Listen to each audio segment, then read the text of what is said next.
গভীর নিম্নচাপের প্রভাবে আজও ঢাকা সহ দেশের বিভিন্ন জেলায় বৃষ্টিপাত অব্যাহত, জোয়ারের পানিতে উপকূলের নিম্নাঞ্চল প্লাবিত। বিএনপির প্রতিষ্ঠাতা জিয়াউর রহমানের ৪৪তম মৃত্যুবার্ষিকী আজ। সফল রাষ্ট্রনায়ক বেঁচে থাকলে দেশ এগিয়ে যেত বহুদূর বলছেন সহযোদ্ধারা। জাতি ধর্ম নির্বিশেষে সকলের জন্য সমান সুযোগ সৃষ্টি করে প্রত্যেকটা রাজনৈতিক দলকে সমান গুরুত্ব দিয়ে গণতন্ত্র প্রতিষ্ঠার জন্য যে কাজ তিনি করেছেন, এটা কন্টিনিউ করলে দেশ অনেক এগিয়ে যেত। জাপানের প্রধানমন্ত্রী ফুমিও কিশিদার সঙ্গে চলছে প্রধান উপদেষ্টা ডক্টর মোহাম্মদ ইউনূসের দ্বিপক্ষীয় বৈঠক। $1 বিলিয়ন সহায়তার সম্ভাবনা। নিয়ম না মেনেই মানিকগঞ্জ পৌর শহরে নির্মিত হচ্ছে বহুতল ভবন। টাকা পেলেই অনুমতি দেন অসাধু কর্মকর্তারা, বাড়ছে ভবন ধসের ঝুঁকি। ভরা মৌসুমেও আশানুরূপ ইলিশ মিলছে না পদ্মা মেঘনায়। ক্ষতির মুখে জেলে আড়তদাররা, জুলাইয়ে পাওয়া যেতে পারে কাঙ্ক্ষিত মাছ।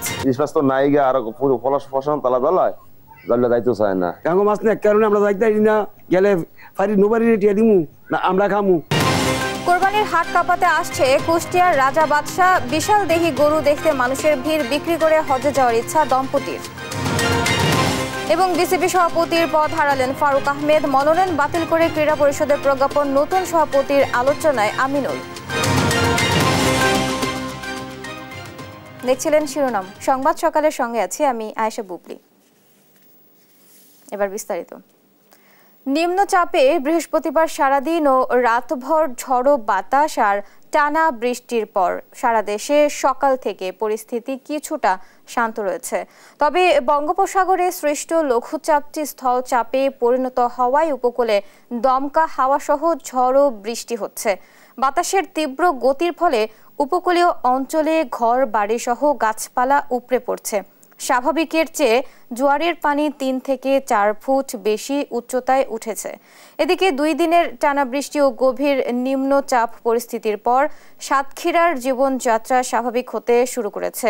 আশাশুনিতে মাছের ঘের প্লাবিত হলেও রিং বাঁধ দ্রুত বেঁধে ফেলার কারণে সংকট কেটে গেছে। সুন্দরবনের মধ্যে প্লাবিত হওয়ার পরিস্থিতি সৃষ্টি হলেও এখন তা স্বাভাবিক হয়েছে। এদিকে বরগুনায় সকালে বৃষ্টি থেমে গেলেও আকাশ মেঘাচ্ছন্ন রয়েছে। ঝড়ো বাতাসের দাপটে বৃহস্পতিবার রাত থেকে বিভিন্ন এলাকায় বিদ্যুৎ বিচ্ছিন্ন রয়েছে। অন্যদিকে রাতভর টানা বৃষ্টির পর স্বস্তি ফিরেছে বাগেরহাটে। সকাল থেকে হালকা বাতাস থাকলেও বৃষ্টি নেই। জেলার শরণখোলা, মোরেলগঞ্জ ও মংলা উপজেলার নিম্নাঞ্চল থেকে পানি নামতে শুরু করেছে। রাজধানীতেও গুড়ি গুড়ি বৃষ্টি হচ্ছে। বিভিন্ন সড়কে এখনো আছে জলাবদ্ধতা। এ নিয়ে আরো জানাতে রাজধানীর মৌচাক এলাকা থেকে যুক্ত হচ্ছেন সহকর্মী সাবরিনা মজুমদার। সাবরিনা, টানা বৃষ্টিতে রাজধানীতে প্রভাব কেমন দেখছেন আমাদের জানাবেন। বুবলি, কালকে যে বঙ্গোপসাগরের যে নিম্নচাপ লঘুচাপটি এখন গভীর নিম্নচাপে পরিণত হয়েছে, সেটির জন্যই কিন্তু কালকে থেকে টানা মুষলধারে বৃষ্টি হচ্ছে এবং সেটি একটু সময় পর অল্প বৃষ্টি, অতিবৃষ্টি, মাঝারি বৃষ্টি, সারাদিনই কিন্তু বৃষ্টি হচ্ছে। এবং এই বৃষ্টির ফলে কিন্তু আসলে এই রাজধানীতে, আমি এখন যে এলাকাটায় আছি মৌচাক মোড়ে, সেখানে কিন্তু আসলে জলাবদ্ধতা আপনি দেখতেই পাচ্ছেন, জলাবদ্ধতা সৃষ্টি হয়েছে। এবং সেটি কিন্তু শুধুমাত্র এই এলাকায় নয়, আপনি যদি আমরা ফার্মগেট, মতিঝিল, নিউ মার্কেট এইসব এলাকায় আমরা দেখেছি যে যেই সব অলিগলি যে পাড়াগুলো আছে সেগুলোতে কিন্তু একদম এরকম ভাবে হাঁটু পানি এবং মাঝারি পানি হয়ে গেছে রাস্তা, এবং সেটার জন্য কিন্তু আসলে জনগণ, সাধারণ মানুষের আসলে ভোগান্তি হচ্ছে। তবে আজকে যেহেতু শুক্রবার, সেজন্য কিন্তু আজকে কোনো অফিসগামী বা স্কুলগামী কোনো ছোট শিশুরা বা অফিসগামী যে সাধারণ মানুষের, তারাও কিন্তু চলাচল করছেন না। তাই এখানে তাদের ভোগান্তিটা একটু কম। তবে এখানে ভোগান্তি বেড়েছে যারা খেটে খাওয়া মানুষের, যারা রিক্সা চালাচ্ছে এবং দিন আনে দিন খায় মানুষের এই ভোগান্তিটা একটু বেশি হচ্ছে। আমরা যাদের সাথে কথা বলেছি তারা বলছেন যে আজকে যেহেতু বৃষ্টি হচ্ছে, যেহেতু আজকে ছুটির দিনও, সেই ছুটির দিন অনুযায়ী তাদের আসলে কোনো ধরনের মানুষ তারা পাচ্ছেন না, এবং সেই মানুষের পাচ্ছেন না দেখে তাদের চলাচলে আসলে বা তাদের আজকে দিনের জন্য রোজগারও কম হচ্ছে। তো এখনো আপনি দেখতে পাচ্ছেন যে এখন সকাল থেকেই কিন্তু আজকে দেখতে পাচ্ছেন যে সকালে মুষলধারে বৃষ্টি হচ্ছিল, তার কিছুক্ষণ পর কিন্তু অল্প বৃষ্টি হয়ে কিছুক্ষণ থেমেছিল। এখন কিন্তু কিন্তু আবার নতুন করে আবার বৃষ্টি হওয়া শুরু হয়েছে। তো আবহাওয়া অফিসের তথ্য অনুযায়ী কালকে যে আবহাওয়া অফিস তথ্য দিয়েছিল যে আজকেও কিন্তু এই যে নিম্নচাপের যে প্রভাবে সেটির জন্য কিন্তু আজকে সারাদিন এভাবে বৃষ্টি পড়বে এবং কালকে শনিবারে হচ্ছে কিছুক্ষণ বৃষ্টি থেকে হয়তো বা বৃষ্টিটা কমে যাবে। তো এরপরে হচ্ছে শুরু হবে তাপপ্রবাহ শুরু হবে, সেটিও তারা জানিয়েছেন। তো এখন হচ্ছে বৃষ্টি হচ্ছে এবং বৃষ্টির ফলে হচ্ছে এখন আমরা পরবর্তী হচ্ছে যখন আবহাওয়া অফিস কথা বলবে তখন আমরা আপনাকে পরবর্তীও হচ্ছে খবর জানাতে পারবো। তো এখন মৌচাকে আপনি দেখতেই পাচ্ছেন যে দৈনন্দিন কাজের জন্য আসলে মানুষ বেরো হচ্ছে না, কারণ হচ্ছে এই বৃষ্টিপাতের জন্য এবং খেটে খাওয়া মানুষের একটু জীবন যাপনে একটু কষ্ট সাধন হয়ে পড়ছে। তো এই পর্যন্ত ছিল সর্বশেষ। বুবলি। সাবরিনা, আপনাকে ধন্যবাদ। দর্শক, টানা বৃষ্টিতে রাজধানীতে জলাবদ্ধতার কথা জানাচ্ছিলেন সহকর্মী সাবরিনা। নিম্নচাপের প্রভাবে বন্দর নগরী কক্সবাজারে সকাল থেকে ঝড়ো হাওয়ার সঙ্গে বৃষ্টিপাত অব্যাহত আছে। এদিকে সাতক্ষীরাতে ঝড়ো বাতাস না থাকলেও সকাল থেকে থেমে থেমে বৃষ্টি হচ্ছে। বিস্তারিত জানাতে সরাসরি যুক্ত হচ্ছেন সহকর্মী আব্দুর রহমান এবং শরীফুল্লাহ কায়সার সুমন। শুরুতেই যাচ্ছি আব্দুর রহমানের কাছে। আব্দুর রহমান, পরিস্থিতি এখন কেমন দেখছেন আমাদের জানাবেন। বুবলি, যেমনটা জানাচ্ছিলেন, গত 4 দিন ধরে কক্সবাজারের কখনো মেঘ কখনো বৃষ্টি এবং জড়ো হওয়া সহ কক্সবাজারের আবহাওয়া গুমট ভাব ছিল। কক্সবাজারের যে আকাশে মেঘাচ্ছন্ন এবং কখনো রোদের বৃষ্টি ছিল। গতকালকে লঘুচাপটি স্থলচাপ হওয়ার পর থেকে কক্সবাজারে কিন্তু প্রচুর পরিমাণের দমকা হাওয়া এবং বৃষ্টি, বিশেষ করে আজকে ভোর রাত থেকে 30 থেকে 40 কিলোমিটার বেগে তীব্র গতিতে হাওয়ার ফলে কক্সবাজারের মেরিন ড্রাইভ সড়ক এবং বিভিন্ন শহর অঞ্চলের যে গাছগুলো রয়েছে এবং বিদ্যুতের খুঁটিগুলো ভেঙে গেছে বলে আমাদেরকে জানিয়েছে। বিশেষ করে যে বিষয়টি আপনাদেরকে জানাতে চাই সেটি হলো কক্সবাজারের যেই উপকূলীয় অঞ্চলগুলো রয়েছে, কুতুবদিয়া, মহেশখালী এবং সেন্ট মার্টিন সহ বিভিন্ন উপকূলের বেড়িবাঁধ ভেঙে জোয়ারের পানি ঢোকার ফলে কক্সবাজারের যেই তারা অসংখ্য মানুষ তারা দুর্দিনে এবং তারা বিভিন্ন ধরনের কষ্টে আছে বলে আমাদেরকে জানিয়েছেন। এবং বিশেষ করে তারা যেটি বলেছেন, তাদের খাওয়ারের অভাব রয়েছে সেন্ট মার্টিনে এবং মহেশখালীতে একজন মৃত্যুবরণ করেছেন এবং কুতুবদিয়ায় 8 জন নিখোঁজ রয়েছে বলে আমাদেরকে জানিয়েছে। কক্সবাজারের বর্তমান আবহাওয়া মেঘাচ্ছন্ন এবং থেমে থেমে বৃষ্টি হচ্ছে এবং এখানকার প্রশাসন যেটি আমাদেরকে জানিয়েছেন, তারা সার্বিক প্রস্তুতি নিয়ে রেখেছেন যে কোনো ধরনের পাহাড় ধস সহ যেন ভূমিধসের যে কোনো হতাহতের ঘটনায় তারা দ্রুত পদক্ষেপ নেওয়ার ব্যবস্থা তারা জরুরি অবস্থায় স্ট্যান্ড বাই বিভিন্ন ধরনের কমিটির তারা অব্যাহত রেখেছেন। বিশেষ করে কক্সবাজারের যেহেতু পর্যটন এরিয়া, এখানে অনেক পর্যটকরা এসেছেন। তারা গতকালকে যদিও সমুদ্র সৈকতে ছিল, আজকে সকাল থেকে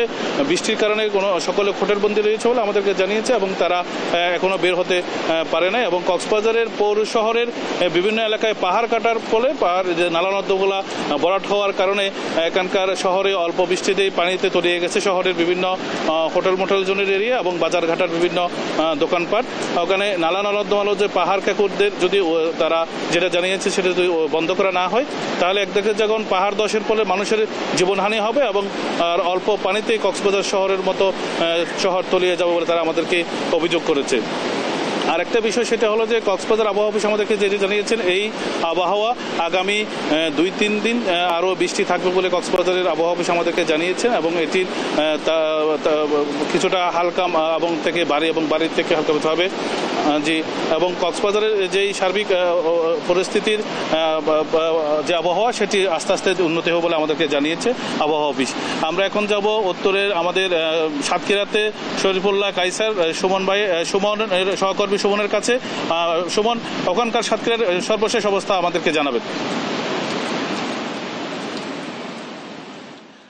রহমান, দেশের দক্ষিণ পশ্চিমের এই যে শেষ উপকূলীয় জেলা সাতক্ষীরায় গতকাল আবহাওয়ার যে বাড়াবাড়ি পরিস্থিতি ছিল, বিশেষ করে ঝড়ো হাওয়া এবং যে প্রবল বৃষ্টি, বিশেষ করে যে এই যে নিম্নচাপ এবং নিম্নচাপের এই পরিস্থিতিতে এই উপকূলের মানুষ অনেকটা নাজেহাল হয়ে উঠেছিল। যদিও জলবায়ু পরিবর্তনের এই পরিস্থিতি ক্রমান্বয়ে খাপ খাওয়াতে থাকলেও হলেও এই যে অতিবৃষ্টি, এই অতিবৃষ্টিতে মৎস্য চাষিরা অনেকটাই ক্ষতিগ্রস্ত। তবে কি পরিমাণ ক্ষতিগ্রস্ত সেটি এখনো নিরূপণ করা সম্ভব হয়নি। এখানে বলে রাখা দরকার যে এই যে অতিবৃষ্টি, এই অতিবৃষ্টি কিন্তু লোনা পানির যে চিংড়ি চাষ বা লোনা পানির যে মাছের ঘেরগুলো, সেই মাছের ঘেরের লবণাক্ততা বাড়লে যেমন ক্ষতি হয়ে থাকে, তেমনি ভাবে কিন্তু এই যে অতিবৃষ্টিতে লবণাক্ততা হ্রাস পেয়ে স্বাদু পানির ফলে ঘেরের অনেকটাই ক্ষতি হয়ে যাচ্ছে বলে আমাদেরকে জানিয়েছে এখানকার মৎস্য চাষিরা। একই সাথে এই যে ঝড় এবং এই ঝড়ো হাওয়া আর বৃষ্টি, এই বৃষ্টিতে আম চাষিদের মাথায় হাত উঠেছে। তবে অন্যান্য কৃষিক্ষেত্রে সে পরিমাণ ক্ষতি হয়নি।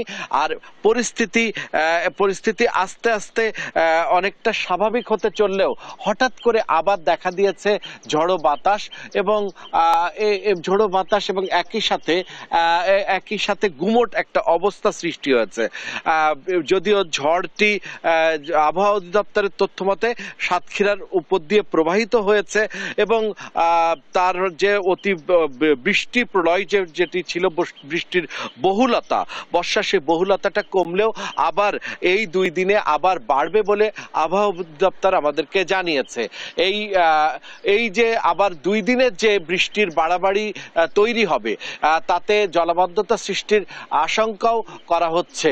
এখন এই পরিস্থিতিতে সাতক্ষীরার বিশেষ করে আশাশুনির যে ঘেরগুলো প্লাবিত হয়েছিল, কপোতাক্ষের রিং বাঁধ ভেঙে, সেটি কিন্তু মেরামত করা হয়েছে। তবে এই যে আবার বৃষ্টির বহুলতা এবং একই সাথে জোয়ারের পানি যদি বৃদ্ধি পায়, আপনারা জানেন যে এখন চলছে ভরা কাটাল, যে ভরা কাটাল এই মৌসুমের কারণেই আবার বেড়িবাঁধ ভেঙে যাওয়ার একটা শঙ্কা উপকূলবাসীর মধ্যে সৃষ্টি হয়েছে। যদি এই যে 60-এর দশকের বেড়িবাঁধ অতি জোয়ারে ভেঙে যায়, তাহলে আসলে লোকালয় প্লাবিত হবে, ফসলি জমি ক্ষতিগ্রস্ত হবে, মাছের ঘের ক্ষতিগ্রস্ত হবে, মানুষের জনজীবন বিপর্যস্ত হবে। পানি উন্নয়ন বোর্ডের সাথে আমরা কথা বলেছি। পানি উন্নয়ন বোর্ড আমাদেরকে জানিয়েছে একেবারে এই 3 দিন ধরে নিরন্তর বেড়িবাঁধগুলোর 360 কিলোমিটার বেড়িবাঁধ কিন্তু পর্যবেক্ষণে রাখা হয়েছে এবং কাজও চলমান রাখা হয়েছে। এই ছিল সাতক্ষীরার আবহাওয়া পরিস্থিতি এবং চলমান যে পরিস্থিতি তার সর্বশেষ। দর্শক, আমরা আপনাদেরকে স্টুডিওতে বুবলির কাছে ফিরিয়ে নিয়ে যাচ্ছি। বুবলি। আব্দুর রহমান এবং শরীফুল্লাহ কায়সার সুমন, আপনাদের দুজনকেই ধন্যবাদ। দর্শক, আবহাওয়ার সর্বশেষ পরিস্থিতি জানাচ্ছিলেন আমাদের সহকর্মীরা। বাংলাদেশ উপকূল অতিক্রম করেছে বঙ্গোপসাগরের গভীর নিম্নচাপটি। বৃহস্পতিবার সন্ধ্যায় উপকূল অতিক্রম করে সাতক্ষীরা উপকূলীয় অঞ্চলে স্থল গভীর নিম্নচাপ হিসেবে অবস্থান করছে। এর প্রভাবে কক্সবাজারের মহেশখালী জোয়ারের পানিতে ডুবে 1 জনের মৃত্যু হয়েছে। কুতুবদিয়ায় লবণবাহী ট্রলার ডুবে 8 মাঝি মাল্লা নিখোঁজ রয়েছে। নোয়াখালীর হাতিয়ার নিঝুম দ্বীপে পানিবন্দী রয়েছেন বহু মানুষ। ক্ষয়ক্ষতি হয়েছে সুন্দরবনে। সহকর্মীদের তথ্য ও ছবিতে আপন অপুর রিপোর্ট। গভীর নিম্নচাপের প্রভাবে উত্তাল কক্সবাজার, বাগেরহাট, ভোলা, সাতক্ষীরা সহ 14 জেলার নদ নদী। বন্ধ রয়েছে সারা দেশের অভ্যন্তরীণ নৌ যোগাযোগ। জোয়ারের পানিতে প্লাবিত কক্সবাজারের সেন্ট মার্টিন সহ 3 উপজেলা। মহেশখালীতে জোয়ারের পানিতে ডুবে 1 জনের মৃত্যুর খবর পাওয়া গেছে। কুতুবদিয়ায় লবণবাহী ট্রলার ডুবে নিখোঁজ রয়েছেন 8 মাঝি মাল্লা। ভোলার তজুমুদ্দিনে বাঁধ ভেঙে অন্তত 10 গ্রাম প্লাবিত হয়েছে। বাগেরহাটে 2 থেকে 3 ফুট বেড়েছে নদ নদীর পানি। প্লাবিত হয়েছে সুন্দরবনের দুবলার চর, করমজল সহ বিস্তীর্ণ এলাকা।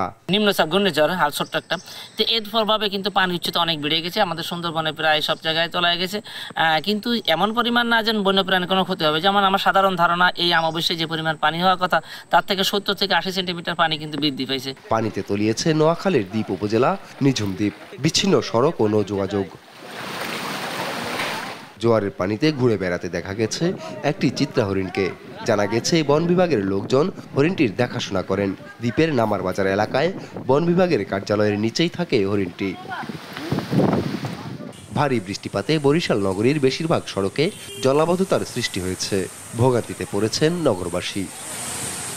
আপন অপু, নিউজ ডেস্ক, দেশ টিভি। জাপানের প্রধানমন্ত্রী শিগেরু ইশিবার সঙ্গে দ্বিপাক্ষিক বৈঠক করছেন প্রধান উপদেষ্টা ডক্টর মোহাম্মদ ইউনূস। শুক্রবার সকালে এ বৈঠক শুরু হয়। এর আগে জাপানের প্রধানমন্ত্রীর সঙ্গে প্রধান উপদেষ্টার এ বৈঠক 1 বিলিয়ন আর্থিক সহায়তা আসতে পারে বলে আশা জানান প্রেস সচিব শফিকুল আলম। জাপানের প্রধানমন্ত্রীর সঙ্গে সৌজন্য সাক্ষাৎ শেষে প্রধান উপদেষ্টার ব্যবসায়ী প্রতিনিধিদের সংগঠন জেটরোর সঙ্গে বৈঠক করবেন। বৈঠকে মূলত বাংলাদেশে জাপানি বিনিয়োগ নিয়ে আলোচনা হবে।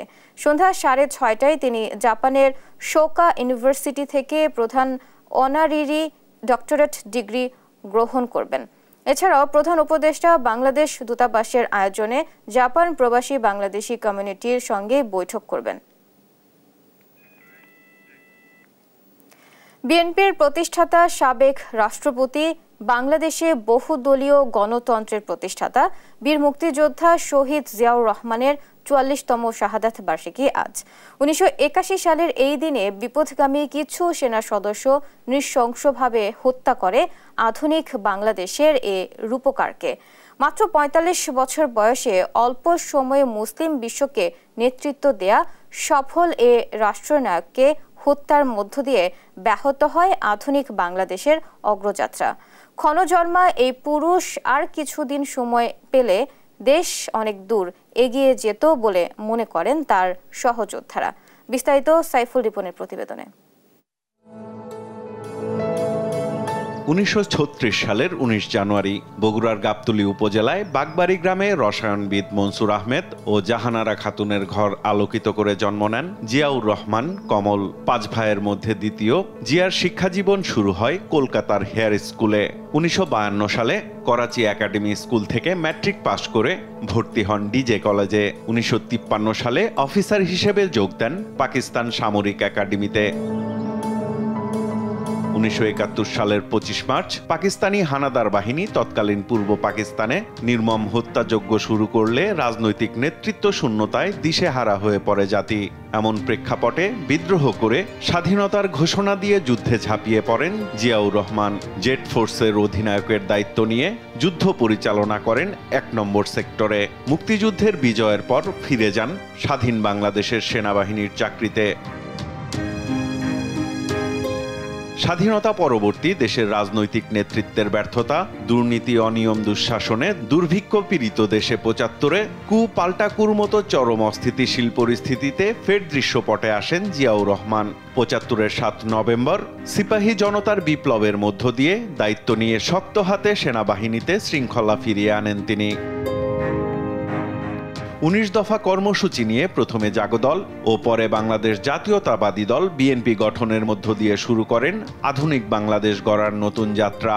জিয়াউর রহমানের নেয়া খাল খনন কর্মসূচির মধ্য দিয়ে দুর্ভিক্ষ পীড়িত দেশ অল্প সময়েই খাদ্য রপ্তানির সক্ষমতা অর্জন করে। শিল্প খাত বেসরকারীকরণের মধ্য দিয়ে শিল্পায়ন, ব্যবসা বাণিজ্যে ঘটান বিপ্লব। শ্রমশক্তি ও পোশাক রপ্তানির মধ্য দিয়ে অর্থনৈতিক অগ্রযাত্রায় উন্মোচন করেন নতুন দিগন্ত। দেশের আর্থ-সামাজিক উন্নয়নে প্রায় সব ক্ষেত্রে পদক্ষেপ নেয়ার পাশাপাশি দক্ষিণ এশিয়ার উন্নয়নে গড়ে তোলেন আঞ্চলিক সহযোগিতা সংস্থা সার্ক। কর্মসংস্থান ও বিশ্ব শান্তি প্রতিষ্ঠায় জীবনের শেষ মুহূর্ত পর্যন্ত পররাষ্ট্রনীতিকে নিয়ে যান অন্য মাত্রায়। 1977 থেকে 81, 4 বছরেরও কম সময় রাষ্ট্রপতির দায়িত্বে থেকে বাংলাদেশকে এগিয়ে নেন অনেক দূর। দেশ, জাতি ও সহযোদ্ধারা আজও তার অভাব অনুভব করেন। জাতি ধর্ম নির্বিশেষে সকলের জন্য সমান সুযোগ সৃষ্টি করে প্রত্যেকটা রাজনৈতিক দলকে সমান গুরুত্ব দিয়ে গণতন্ত্র প্রতিষ্ঠার জন্য যে কাজ তিনি করেছেন, এটা কন্টিনিউ করলে দেশ অনেক এগিয়ে যেত। মুক্তিযুদ্ধ এদেশের মানুষ করেছে যেই কারণে, যে লক্ষ্য উদ্দেশ্য নিয়ে এটা জিয়াউর রহমান এটা প্রতিষ্ঠিত করছে, তখনই তার বিরুদ্ধে ষড়যন্ত্র হয়, দেশীয় এবং আন্তর্জাতিক ষড়যন্ত্রে তাকে হত্যা করে। জিয়াউর রহমানের সততার অনন্য নজির স্থাপনের মধ্য দিয়ে বাংলাদেশকে বিশ্ব দরবারে প্রতিষ্ঠার অগ্রযাত্রা হোঁচট খায় 1981 সালের 30 মে। দেশি বিদেশি ষড়যন্ত্রে চট্টগ্রাম সার্কিট হাউসে দেশের সফল রাষ্ট্রপতি জিয়াউর রহমানকে হত্যা করে একদল বিপদগামী সেনা সদস্য। সাইফুল রিপন, দেশ টিভি, ঢাকা। মানিকগঞ্জ পৌর শহরে নির্মাণ আইনের লঙ্ঘন করে একের পর এক গড়ে উঠছে বহুতল ভবন। অধিকাংশ ভবনে নেই পার্কিং ও অগ্নি নির্বাপক ব্যবস্থা। যে ভবনগুলোতে পার্কিং রাখা হয়েছে সেগুলো দোকান হিসেবে ব্যবহৃত হচ্ছে, ফলে বাড়ছে অগ্নিকাণ্ড ও ভবন ধসের ঝুঁকি।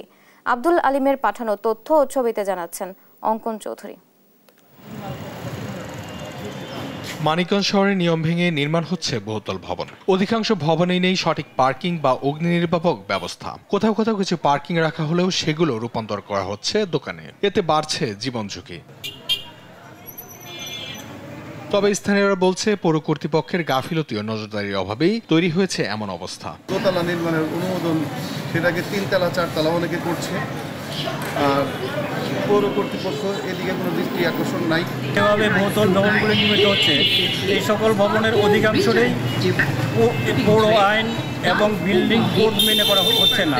অভিযোগ রয়েছে কিছু দুর্নীতিপরায়ণ কর্মকর্তা অর্থের লোভে অতিরিক্ত তলা নির্মাণের অনুমোদন দিচ্ছেন। তাদের মতে দ্রুত ব্যবস্থা না নিলে বড় ধরনের বিপদ আসতে পারে। এই পৌরসভার যে বিল্ডিংগুলো অনুমোদন দিচ্ছে সেটার জন্য পৌরসভা আইন অনুযায়ী অনুমোদন দেওয়া হয়, পাশাপাশি এই বিষয়গুলোকে আইনের আওতায় নিয়ে আইনের মাধ্যমে সমাধান করা দরকার। তো মানিকগঞ্জেও কিন্তু রানা প্লাজার মতো ঘটনা ঘটতে পারে।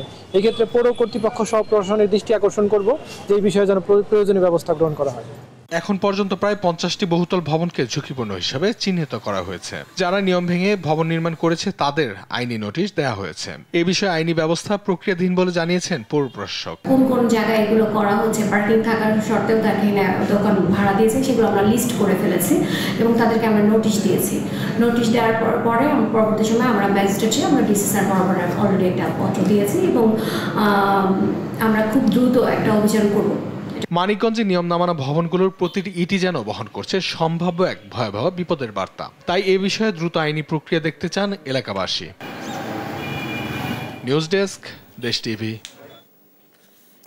চাঁদপুরের পদ্মা মেঘনায় মিলছে না কাঙ্ক্ষিত ইলিশ। অর্থের অভাবে কষ্টে দিন কাটছে জেলেদের। গেল বছর এই সময়ে চাঁদপুর মাছঘাটে প্রতিদিন ইলিশ আসতো গড়ে প্রায় 30 থেকে 40 মন, আর এবছর আসছে গড়ে 4 থেকে 5 মন। এতে ক্ষতির মুখে পড়েছেন আড়তদাররাও। তবে জুলাইয়ের শেষ দিকে কাঙ্ক্ষিত ইলিশ ধরা পড়বে বলে আশা করছেন ইলিশ গবেষকরা।